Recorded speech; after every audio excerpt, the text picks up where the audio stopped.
I see bright future for both IoT and AI. At the same time, they're bringing us new challenges. We need to work together across the board to make sure that IoT and AI are bringing us more benefits than harm.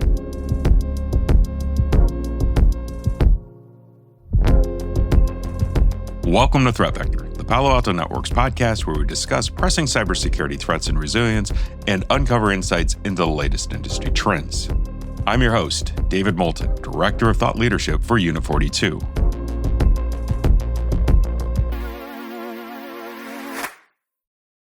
Today I'm speaking with Dr. Mei Wang, CTO for IoT Security at Palo Alto Networks. Dr. Wang is an industry trailblazer, recognized as the 2023 AI Entrepreneur of the Year by VentureBeat. She co-founded Zingbox, a groundbreaking company that developed the industry's first AI-based IoT security solution, later acquired by Palo Alto Networks.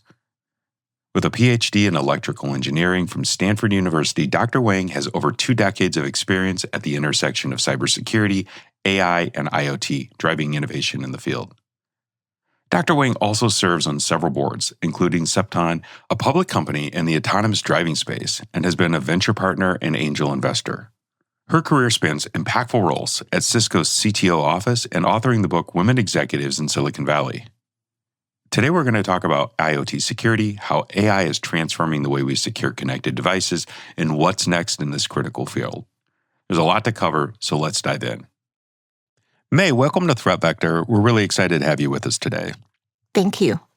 To start us off, can you tell me a little bit about your journey and what led you to focus on IoT security and artificial intelligence? Sure. I have always been a nerd. I'm very passionate about data ever since day one of my career. And 10 years ago, I co-founded a company called Zingbox, and we focus on leveraging AI for IoT security, doing traffic analysis, analyzing huge amount of data to provide visibility and detection for IoT devices. And 5 years ago, our startup Zingbox was acquired by Palo Alto Networks, and I have been at Palo Alto Networks for the past 5 years, leveraging AI for better detection and protection. That's really fascinating. And as somebody who's a fellow nerd, I'm with you. It's always interesting to see what gets other people excited. And I don't know about you, but I've decided that the definition of nerd that I like the most is somebody who's deeply into something, but also willing to share that passion and those ideas with others. And that's certainly what we're going to do on today's episode, talking about IoT cybersecurity and how AI is transforming the way we secure these connected devices. Mei, can you help frame the current scope of the IoT landscape for us?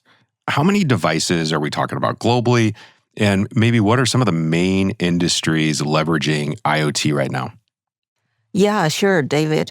We're definitely seeing increasing amount of IoT devices being deployed around the globe. If you look at the numbers, the statistic can be different, but we're all talking about tens of billions of IoT devices being deployed. Some data shows about 20 billion nowadays.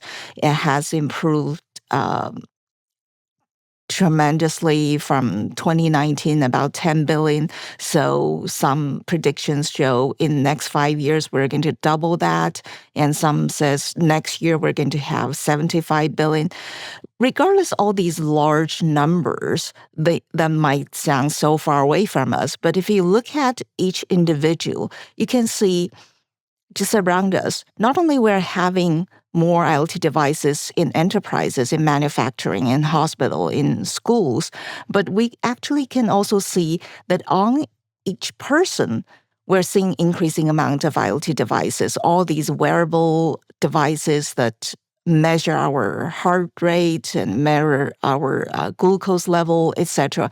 Actually, just over this weekend, I was at an event, and a speaker on the stage, I counted, he had 5 big rings on his fingers, and all of those were IoT devices measuring all kinds of things to help us better understand ourselves. So we definitely see huge increase in terms of deployment of IoT devices, and the industries we're seeing most are definitely manufacturing. We call them operational technology, OT, healthcare, enterprises, and in many critical infrastructures such as energy plants, water plant, etc. As you mentioned the 5 rings, I was trying to go through my own inventory of how many IoT devices and quickly ran out of mental bandwidth as I'm counting them up. I'm going to need to make a list. And it's something that each year it seems like there's more. They are added kind of quietly to my life. I can only imagine at the enterprise how explosive those numbers are with the 75 billion that you mentioned before. It's certainly not just 1 or 2 devices per individual. It's got to be a large amount of growth at the enterprise or the industry level. Can you talk about which industries or maybe even device categories that you're seeing as the most vulnerable right now? And maybe why is that? Sure. Actually, you'll be surprised. There are 2 winners. One is how many the number of devices we're seeing the most. But surprisingly, those might not be the ones contribute the most to cybersecurity issues. For example, in healthcare, we actually see the number 1 device is infusion pumps. They consist of 44% of all IoT devices or medical devices we're seeing in hospitals, but actually they only contribute to 2% of the security issues. On the other hand, we see over 50% of cybersecurity issues are actually contributed by these things called medical imaging systems, that including X-ray machine, MRI machine, CT scanner, etc., even though they only consist of 16% of all the medical devices we're seeing, but they contribute to majority of the cybersecurity issues. And there are many reasons for these vulnerable devices. For IoT devices, there's so many different kinds of devices and so many devices spread out.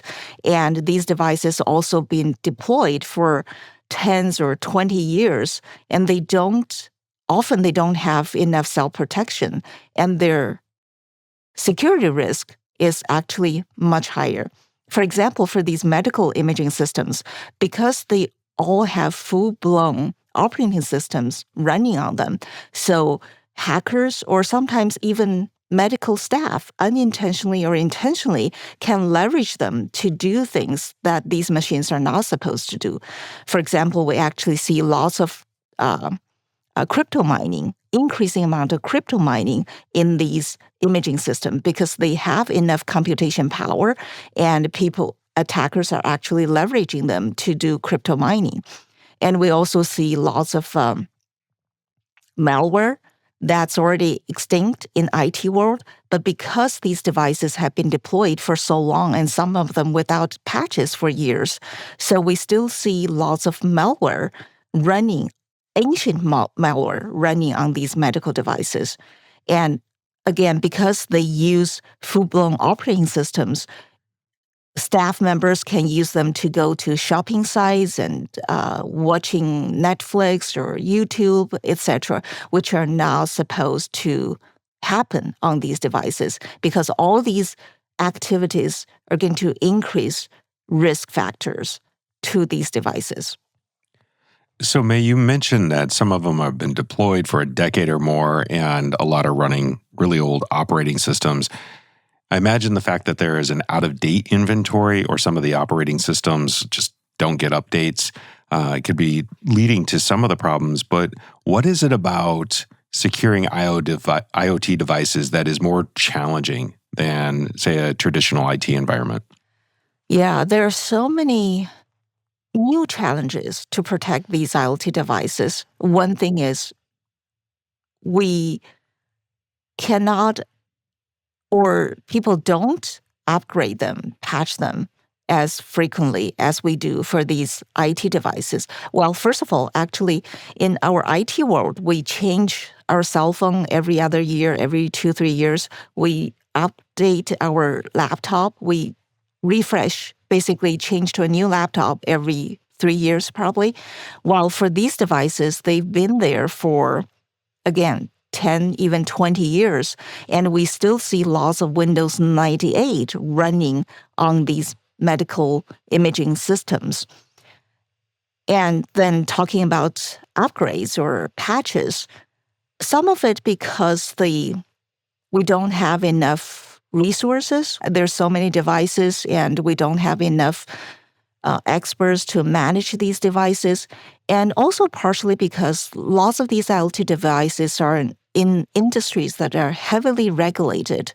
And once these devices are working fine, nobody wants to touch them anymore because it showed again and again, even though the upgrade worked well in research labs, but sometimes when you upgrade, when you do patches in real world, it can affect the functions of these devices, can bring down operation, can shut down the system for whatever reason. And that's the last thing people want to do on these IoT devices, to impact the operation, to have the downtime. And also, for example, in hospitals, there's very strict FDA regulation. Devices have to go through HIPAA compliance. And after you upgrade these devices, after you patch these devices, sometimes you have to go through the process again, which is a big headache. So nobody wants to touch them once they are working fine. But of course, there are so many security risks behind the scene, and people don't really see. And very often, everybody's busy. There are gazillions of top priority tasks. So when we don't see any problems, people just tend not to do anything about them. So kind of an out of sight, out of mind. And then if it is in mind, it becomes really laborious to go after the updates. I'm thinking about one of the devices that I have. It's an IoT or a connected panel for our pool here in Texas. And there's not a chance that I want to go out and spend a lot of time or money updating it or replacing it, even though it's a few years old and likely doesn't have the greatest security. So I can imagine if you layer on a regulation where you've got to go get recertification for a HIPAA. I do know that you were working on AI and IoT at Zingbox. And I'm wondering if we can shift into how does AI help in detecting and mitigating some of the threats in the IoT ecosystem? What advantages does AI offer over traditional security methods? Talk to me about the infusion or the marriage between IoT and AI. Yeah, David, actually, you just brought up a very good and important point. For AI, because it's hard to manage and secure these IoT devices, and actually AI not only can help us better detect and protect, but also can bring out ease of use of these IoT devices. As you just mentioned, the management system of your pool, if it is a lot easier for you to monitor what's going on, a lot easier for you to update it, just press a button, then everything is updated with better security position gesture, then probably you upgrade it a lot more frequently. You do patches a lot more frequently because it's easier to use. So we do see that AI has been tremendously helpful to better management of IoT devices and better secure these IoT devices. Actually, about exactly almost 10 years ago, that's when we at Zingbox started using AI for IoT security. We came out, actually, I just took a summer intern and did some experiment, and turns out it was I call it perfect marriage of AI and IoT security. We got amazing result, and the whole team rolled out the industry first AI-based IoT security solution. I actually think it was a great success. And of course, during the past 10 years, we learned lots of lessons, gained lots of experiences about how we can better apply AI for IoT security, and now actually expand to even beyond IoT security, but just whole cybersecurity in multiple directions. I would say traditionally we do cybersecurity mainly in signature-based. we see something bad and we figure out why it is bad, what are the features, and then we build up signature. Next thing, we see something similar bad and we can easily catch it. And then the second phase, we move over to machine learning, where we feed tons of information, huge amount of data into machine learning models. And we identify the key features. For example, we actually collect more than 1,000 features, all the way from MAC address, IP address, port number, application, etc., traffic patterns, everything. But among all these 1,000 or even thousands of features, what are the top features for this particular task I'm looking for? And then we identify the top maybe 10 most important features, and then we use machine learning. And then actually the third phase we move to is actually deep learning, where we don't have to predefine all these features. We just send a whole bunch of data into machine learning models, and the models would automatically learn and pick up the important features to weigh them heavier than other less important features for this specific task. And now we actually move to, we can call that phase 4, Gen AI. We've been using Gen AI for the past couple years and brought to us tremendous amount of efficiency and benefits. And I can summarize the benefit of AI for IoT security into probably ABCDE. And of course, we can go all the way to ABCDEFG, all the way to Z, because it brought us so many benefits. But given the time constraint, let's just talk about ABCDE. A, I call it automation. Because of AI, can help us automatically identify devices, detect an anomaly, give us automation on visibility and detection. And B stands for a broader coverage. And because of AI, because of the automation, now we can cover a lot more devices than we could before, that we had to put in lots of manual effort. And the third one is customization. And for each organization, you might have different requirements or different constraints about your security policies and what is considered normal range, etc. So because of AI, intelligence of AI, we can do a lot more customization. And D stands for dynamic. So a device is secure today doesn't mean it's going to be secure tomorrow. So the whole environment, the usage, the deployment context is changing all the time with time. And David, if you remember, years ago, we were mainly dealing with hardware, and we ship a hardware to customer site, and next time we upgrade this hardware is the next release time that we ship a new hardware to replace the old one. And then we move over to software and cloud, and then we can do a new release, do a remote upgrade, maybe every month or every week, sometimes even every day.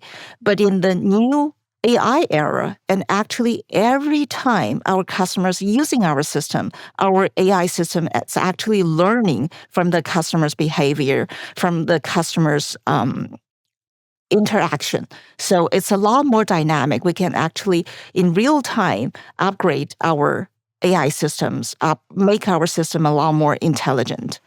And then E is for efficiency.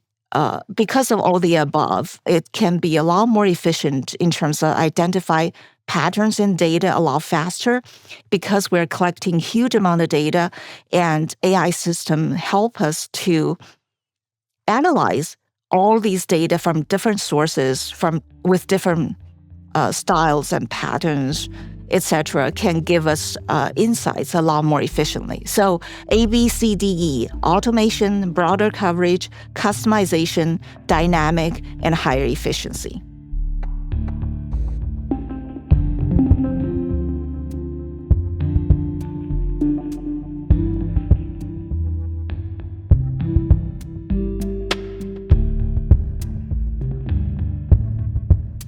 Well, May, I think you just named the show the ABCs of IoT Security, and I love that.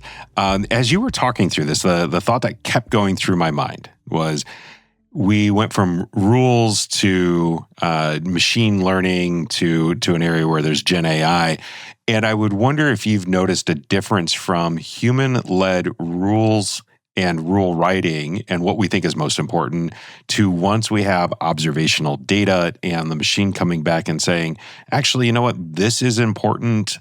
This data is important, or this machine, this device is important, and it was less important in the rules era. And have we learned from that, or is it pretty similar where a human and a machine would come to the same conclusion? That's a very good question, David. Believe it or not, when we first applying AI to IoT security, to cybersecurity, to analyzing data and making up rules and policy, our accuracy rate or the effectiveness rate was actually very low because, especially, for example, at Palo Alto Networks, we have accumulated about 20 years of expertise. We have amazing cybersecurity researchers. They know this field inside out. They have tremendous amount of experience. And when they saw the data, they can build really effective and efficient signatures, even though it takes a while to, collect the data, analyze the pattern, but they can build really good signatures and can very effectively catch all these malware, which often derived from previous seen or known malware. So when we first tried AI, because AI didn't have this in-depth knowledge and we were just experimenting with it, and we would try to kind of sell AI to our product team, to our PM internally, we actually face lots of challenges or pushbacks because the accuracy rate was just no comparison to what our human experts could do.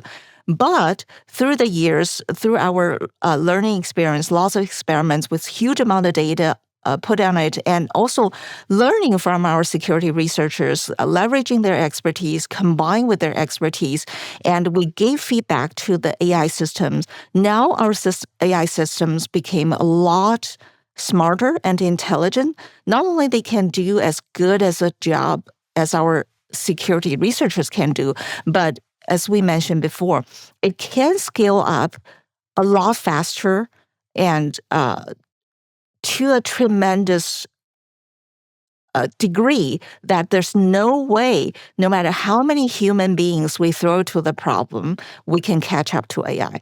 That's the miracle of AI. It can scale up to tens of billions of devices we're talking about, deploy in all different environments, can dynamically adapt it to the environment to tailor towards the specific needs of each customer. Yeah, it doesn't seem possible to write a efficient set of rules for 75 billion IoT devices and expect that there aren't going to be just a few problems with that. So that's a really encouraging, I think you called it the marriage between IoT devices and our need for security and artificial intelligence coming in with that scale, speed, and what sounds like an ability to catch up with the human operators on its effectiveness at putting together the security that's needed. The concept of device identity has become really crucial in IoT security. Could you tell our audience what that means and how it factors into comprehensive IoT security strategies? Yeah. Actually, every time we talk to customer interested in IoT security solution, the number one question a CISO or CIO has is actually, can you tell us how many devices do we have on our campus, on our network at any given moment, and what these devices are? And for example, an X-ray machine can be run by Windows system, and so is your laptop. So it's very important for us to be able to identify, okay, this is a Windows system running X-ray machine versus the other Windows system is running on laptop, because once we have this kind of identification, then we can know exactly what kind of security policy access control we should have on these devices. For X-ray machine, it should only do images, take images, upload images, archive images. That's it. Probably a handful tasks. It should do. It's allowed to do. While on your laptop, it's normal for you to go to Facebook, Netflix, YouTube, anything you want. So we think device identification is the foundation of all the security policies and actions later on. That's why we think device identification is so critical, important. While for IoT, it's very challenging because it's not like IT devices that each device can send you message, send you signal to tell you, okay, I'm this device, I have all these parameters, etc. Lots of these devices, they cannot do that. Then it's very important for us to be able to automatically identify all these different types of devices spread out in an organization.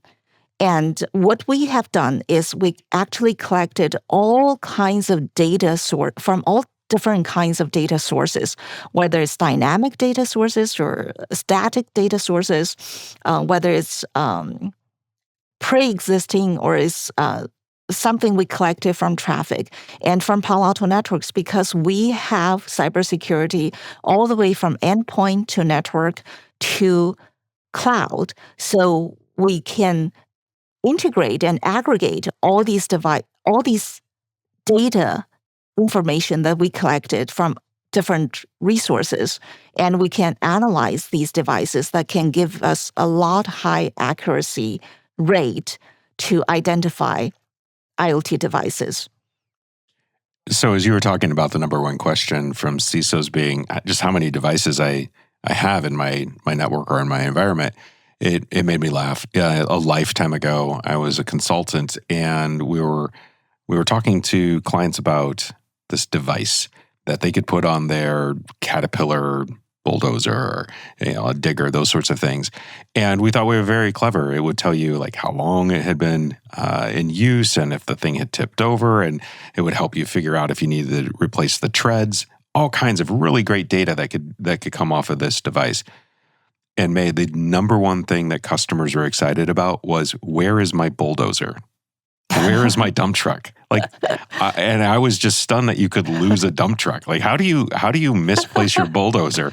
But it was a huge problem. And whether the treads or the wheels needed to be replaced or how long it used or if it tipped over, all those are very good to know.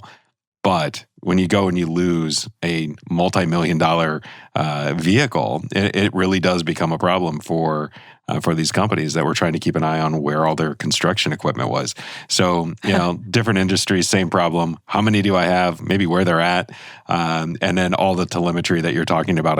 I'm certain that accuracy and that ability to peer into your network and see what's going on, where you need more security, maybe where you needed to update. Because it is a critical part of your business is hugely important. But we'll start with the simple things. How many do I have today? I'm glad and not glad to hear the example you just gave. And actually, we see exact same challenges in healthcare, for example. There are so many infusion pumps, as I mentioned, in each hospital. But often people lost them and don't know where they were. And when they need an infusion pump, they cannot find it. So what happened is the medical staff members start to hide these infusion pumps. And so by the time the end of fiscal year, when they try to figure out how many infusion pumps we have, they often found lots of them are missing. Then they have to budget to acquire more. But actually our data shows, okay, you already got so many infusion pumps, and maybe half of them are idling, not being used because people are hiding them, and make sure whenever they need it, they can find it. So they're kind of squirreling one away for that day when they need it, but then it becomes a problem for inventory management because you're going, well, I have 100, I can only find 40, so I've got to go buy another 20, 60, however many to get up to the levels. And the coordination between the folks that are actually using it and the folks that are securing it, you solve that problem or attempt to solve that problem for some of these critical environments like a hospital. I'd like to know, that it's safe there, both to use the device and that they have them and that they've been updated. May, Yeah.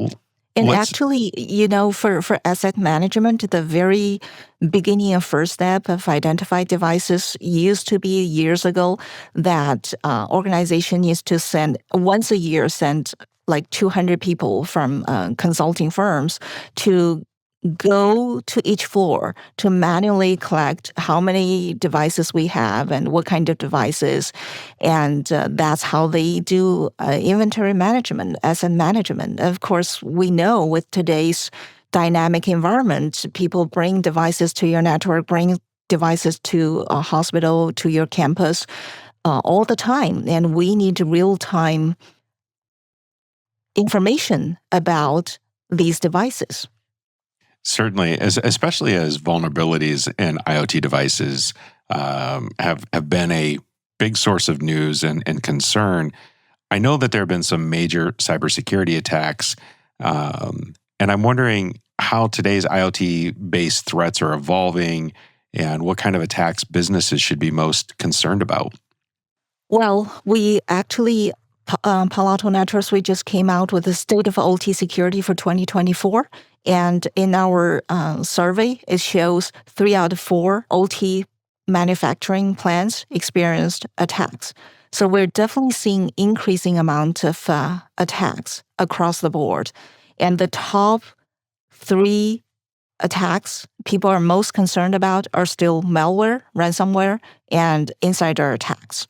And we actually see 72% of all these OT attacks originated from IT. The relationship between OT team and IT team are very frictional. And 40% of survey organizations report they have issue to work with each other. And 70% of the organizations want to consolidate IT OT vendors. That's why Palo Alto Networks came up with this platformization. We want to consolidate the infrastructure, consolidate the cybersecurity platform so that whether we collect data from IoT or from IT, they can help each other provide more insightful analysis. And another trend we're seeing is because of the AI. So AI is this double-edged sword. As I mentioned, it helps us tremendously to provide better cybersecurity, protection, detection, etc. At the same time, the attackers are also leveraging AI to do more attacks. And also, because AI is getting ubiquitous, our employees are using AI, all organizations are using AI, there are more vulnerabilities brought in, unintentionally maybe, but we're definitely seeing more vulnerabilities brought in by AI. So we're seeing more security challenges because of AI. For example, we see, due to AI, we've seen in 3 aspects: speed, scale, and scope when it comes to attack. Let's first of all, about speed. We see because of AI, because attackers are leverage AI, they're building ransomware a lot faster than before. It used to take 12 hours. Now it's only taking 15 minutes. And also it takes changes from 9 days in order to compromise your enterprise to steal your data. Now it's down to 20 minutes. To explore vulnerability, it used to take 9 weeks. Now it's less than 60 minutes. So we see the speed of the attack is increasing tremendously. And then the second one is scale. And there's a study shows if you use AI to automatically generate some phishing email, the click rate went up 25%. And during past 12 months, we've seen tenfolds of increase in phishing email, all thanks to AI. And the third one is scope. Not only we are seeing increasing amount of malware, phishing email, now we're all seeing deepfakes, which means attackers can mimic your voice, can mimic your video to pretend it is you, David, but while it's really not David, but can ask you to do all kinds of crazy things. So we see more AI-generated attacks, and we see more vulnerabilities because of AI. In our Threat Frontier report, we had a section on deepfakes, and I got to tell you, it caught me off guard. Wendy Whitmore is one of our VPs here, and I've worked with her for years. And the team was able to use commercial tools to deepfake her voice in a way that was so convincing. It was so authentic sounding that I was convinced that it was the sample that she recorded so that we would know what to make. And the team came back and said, no, absolutely not. Right? These were all generated. So those deepfakes are certainly frightening and getting better all the time. Yeah, definitely. David, for example, I think will be very easy to mimic your voice and make it sound exactly like David because you've done so many podcasts and can easily get so many training data and sample of your voice. And AI can easily generate a podcast for you without you knowing it. You know, to be fair, a couple of months ago, I did put a lot of my recordings into a training model and had it come back and gave it a text to read back in my voice. It was absolute nightmare fuel. Not because it was so good, but it lost, I guess, the dynamic range of my voice, and it sounded like a terrifying robot. So if you ever want to be able to stay up for days on end, I can send you a copy of that audio. So we still need the real David. For maybe another week or two, for sure. Let me keep doing this. I don't know if I told you the reason I love doing podcasts. You mentioned being a nerd earlier. One of my strengths in the Strengths Finder system is learner, and I'm able to convince really smart people like yourself to sit down with me for half an hour or an hour and talk to me about a topic that I know a little bit about. But during the podcast, I can get the world's greatest education and have a conversation about really interesting topics. And then we dress it up as a podcast and send it out into the world so that everyone else can benefit from it as well. So it really checks a box for me as a way of telling good stories and getting into topics, but also just being very much a personal enrichment. So I appreciate you giving that time.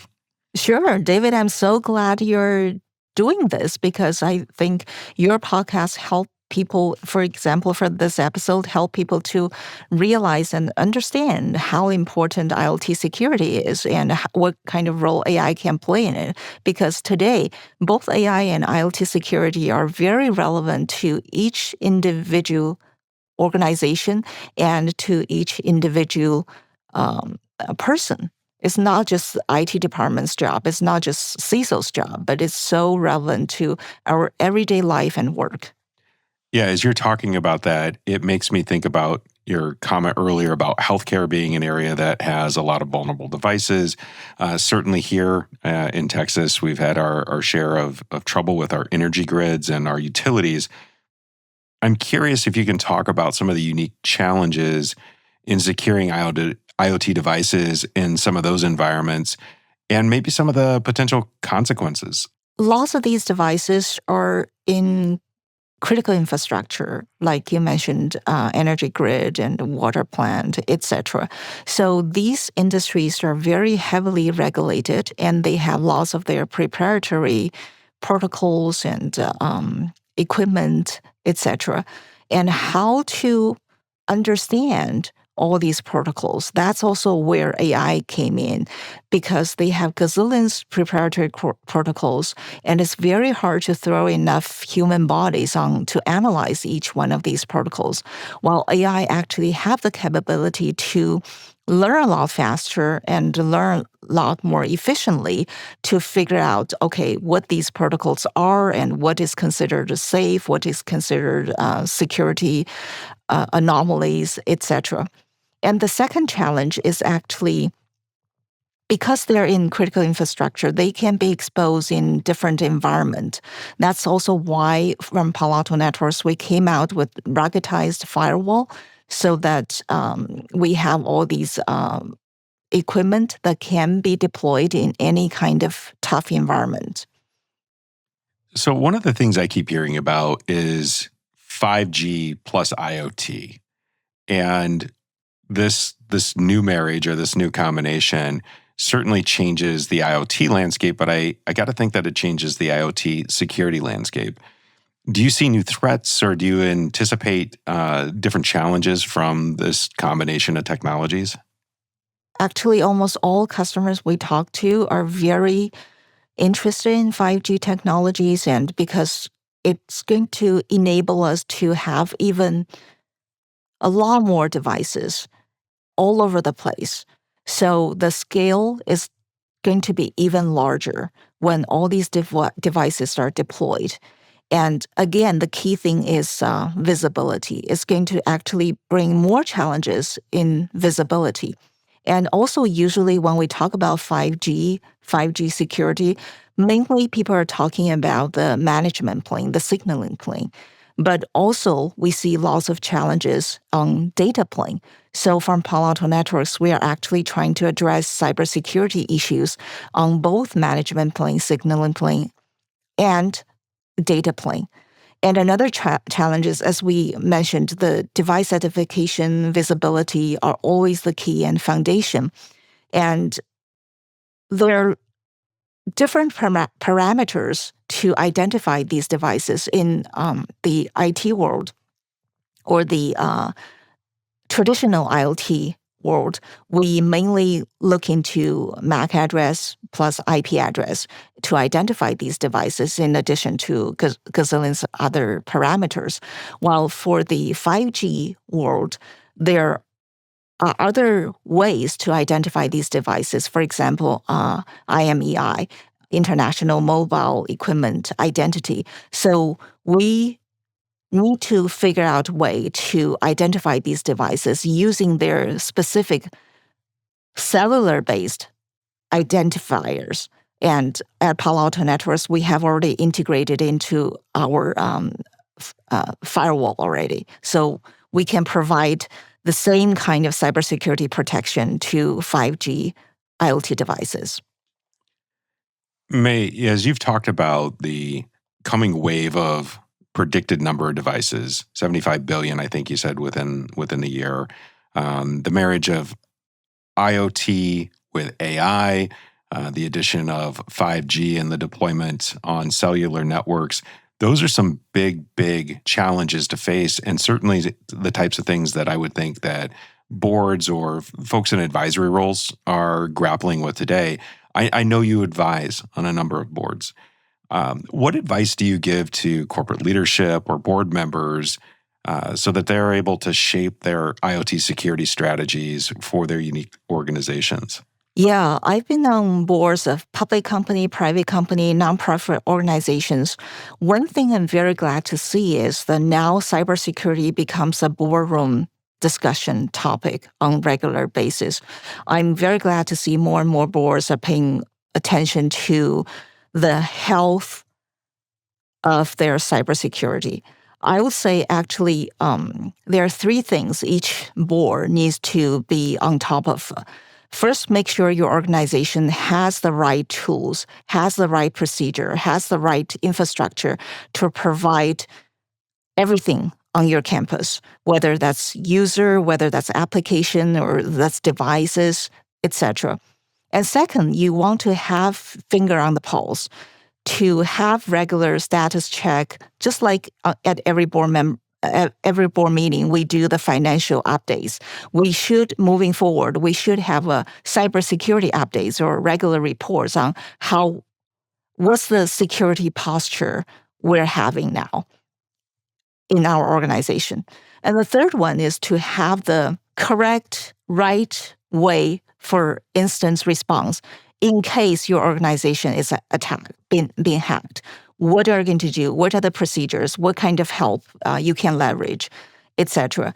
And I think moving forward, I think I heard there's some kind of proposal to have, on each board, we have expertise on financial on finance, have the in-depth expertise, and we have audit committee, etc. I think moving forward, we need that kind of structure and expertise on cybersecurity because it's going to be ubiquitous as the finance information and the health of the organization relies on finance and also relies on cybersecurity. Nobody wants to be hacked. Nobody wants to be attacked. But given the cybersecurity landscape we're seeing now, it's just a matter of time, just sooner or later, or just the matter of scale, small scale or large scale. So we all need to, as an organization, we all need to be very well prepared in case anything happens. And we need to beefing up our cybersecurity protection. May, thanks so much for such a great conversation today. I really appreciate you sharing your insights on IoT, on AI, and a little bit on your background. Thank you so much, David, for having me. And this is definitely a very exciting topic about IoT and AI. I'm so glad you are hosting a session on this. I really enjoyed our conversation.